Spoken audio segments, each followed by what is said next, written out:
Hello bachcho, let's see this question. The question says when the state of gas adiabatically change from an equilibrium state A to another equilibrium state B, an amount of work done on a system is 35 joule.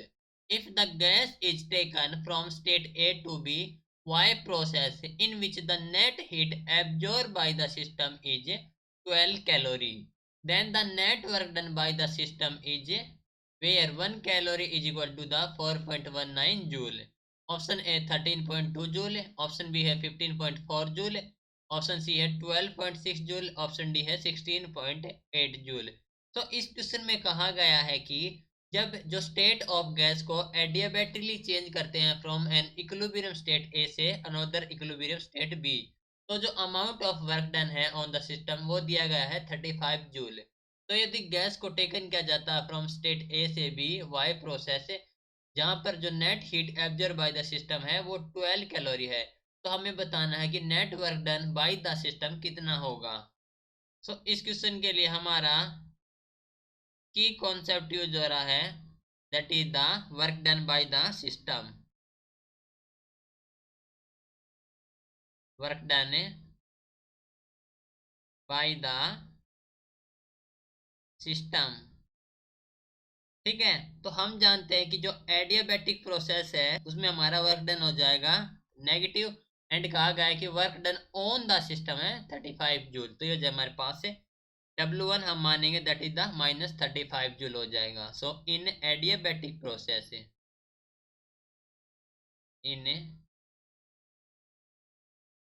Adiabatic process, ठीक है, जो work done हो जाएगा on the system, work done on the system that is -35 joule, that is ये हमारे पास W1। Okay, now हम जानते हैं कि from first law of thermodynamics से डेल यू होता हमारे पास है which is equal to the Q minus W, right. तो आइसोथर्मल में हमारे पास होता है del U zero. So in isothermal जो डेल यू है हमारे पास, हम जानते हैं कि आइसोथर्मल में हमारे पास डेल यू होता है जीरो, दैट मीन्स हमारे पास Q हो जाएगा that is equal to the W2। Okay, तो हीट हमारे पास Q absorb by the system कहा गया है 12 कैलोरी। सो हीट Q जो कि एब्जॉर्ब बाय द सिस्टम, ये हमारे पास से +12 calorie, right.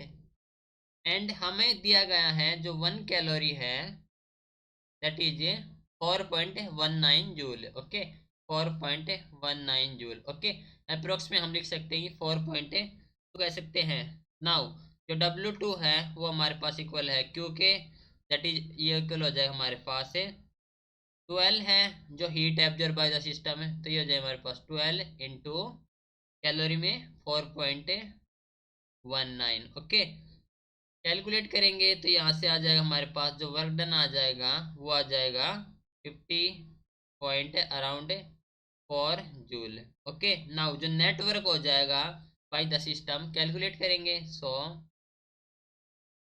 Network by the system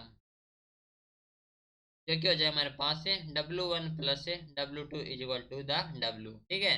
that mean से W1 हमारे इनिशियली लिया था -35 प्लस से जो W2 हमारे पास है W2 है 50.4, 50.4 दैट इज W, जो कि हो जाए हमारे पास है 15.4 जूल। ओके, तो हमारे पास जो वर्क डन आ जाएगा बाय द सिस्टम हो जाएगा 15.4 जूल। ऑप्शन नंबर बी हो जाए हमारे पास correct answer. Okay, so this is your final answer. Hope you understood it well. Best of luck.